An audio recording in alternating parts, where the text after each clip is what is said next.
మామూలుగా లేదు, అప్పు ఒక రకంగా లేదు. పథకాలన్నీ వస్తున్నాయి. భారతదేశంలో లేదు ఇట్లా, భారతదేశంలోనే లేదు, దేశ చరిత్ర అనుకోవచ్చు.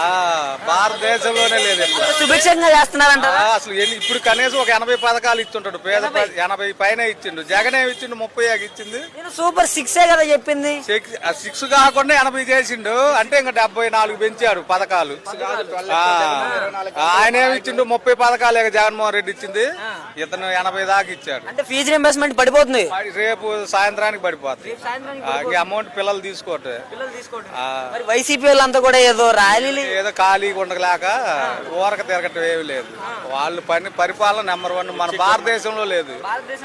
మిరగాయలు కూడా 40,000 దాకా అమ్ముతాయి. 40,000 ఎక్కడండి? రైతులు అంతా మొత్తుకుంటున్నారు. అసలు అమ్ముకోవటం తెలియక ఆడికి పోయే చంద్రబాబు గారి పేరు చెబితే 40,000. చెట్టు కాదు, నేను అమ్మా మొన్న 80 క్వింటాల దాకా. ఎంతకు అమ్మారు? 42,000 కాడికి. జనం కూడా ఇప్పుడు మాకు ఆటోలతో పని లేదు. ఫ్రీ బస్సులు రావడం, కాయలు కోసిపోవటం. అంతకు ముందు 70 రూపాయలు ఛార్జీ పడేది, ఇప్పుడు అది కూడా లేదు మాకు.